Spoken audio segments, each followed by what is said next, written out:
sou o Dr. José Cláudio, eu sou ginecologista obstetra, carioca, formado há 29 anos aproximadamente, moro em Sorocaba há 25, trabalho também, além da área de ginecologia e obstetrícia, com ultrassom ginecológico e obstétrico.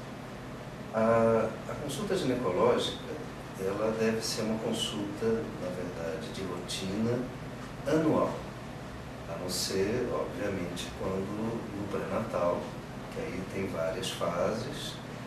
No início, às vezes, tem um pouco mais de consultas devido aos exames, no final, as consultas são em intervalos menores, e o principal da parte de prevenção do câncer, como eu falei no começo, que é anual, ela, na verdade, ficou uma consulta um pouco mais abrangente, porque o ginecologista hoje é considerado o clínico geral da mulher.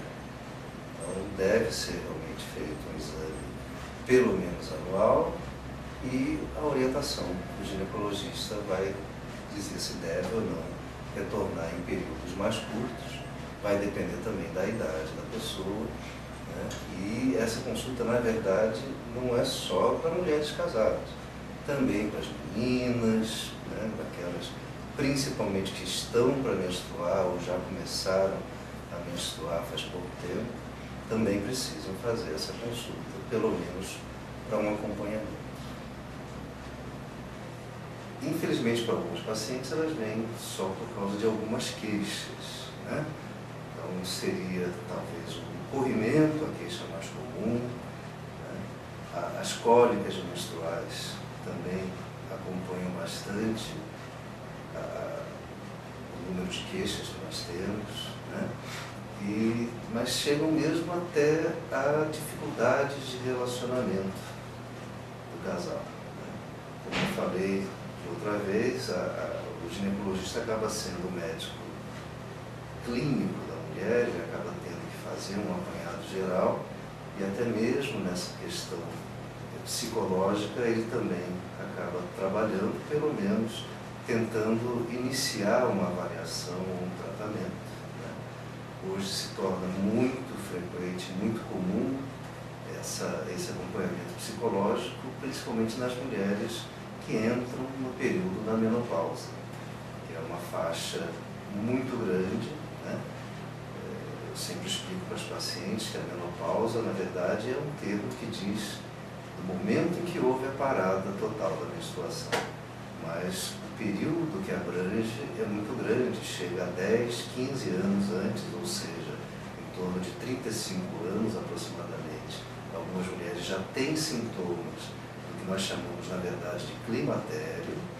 A menopausa pode ocorrer até os 55 anos, existe uma média que chega em torno de 47, mas já pode ocorrer a partir dos 40, e o climatério, como eu falei, vai até os 65 anos. Esse tratamento da menopausa, hoje em dia, é muito variado, existe muita controvérsia, mas a orientação do ginecologista pode esclarecer tudo isso, principalmente chamando atenção para a necessidade de conversar com a pessoa certa, de evitar as dúvidas que trazem as vizinhas, as amigas, não que elas não tenham boa intenção, mas muitas vezes a desinformação atrapalha muito, né? E ao mesmo tempo que nós temos hoje uma medicina muito avançada, muito técnica, nós temos também a internet que, infelizmente, pode atrapalhar, pode confundir, né?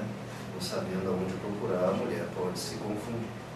Bom, falando especificamente da menopausa, ela se torna, ao mesmo tempo, uma situação muito tranquila para aquelas mulheres que têm orientação, e pode se tornar um problema para aquelas que não a têm. Como eu já havia dito, um dos nossos problemas, que seria uma solução excelente, é a internet, porque a desinformação é muito grande, e já tivemos várias vezes aparecendo até na mídia, nos programas de televisão, programas pesquisas que mostravam que alguns tratamentos poderiam ser prejudiciais, mas na verdade hoje, refazendo o caminho desses tratamentos, dessas pesquisas, descobriu-se alguma coisa de errado. Ou seja, alguns remédios podem realmente fazer muito bem, embora muitas mulheres às vezes não precisem, né? Então a definição se vai usar ou não algum tratamento, inclusive o tratamento hormonal, é uma definição entre o médico e a paciente, principalmente baseado nos riscos, nas dúvidas, principalmente nos sintomas que a mulher tem, né? Algumas mulheres passam realmente esse período da menopausa sem queixa, embora seja um número muito pequeno, né? Algumas preferem não se arriscar baseado nessa desinformação. Então, essa consulta e essa orientação do ginecologista pode realmente ajudar muito, inclusive a usar até mesmo aquilo que o povo tem muito medo, que são os hormônios, né? Que nada mais são do que hormônios femininos. Nós temos no corpo uma infinidade de hormônios, né? E esse tratamento é feito em parte com hormônios, existem outros medicamentos e às vezes o simples acompanhamento através de exames, né? Principalmente na prevenção da osteoporose, né? Que é nessa faixa de idade da menopausa em que nós começamos a fazer.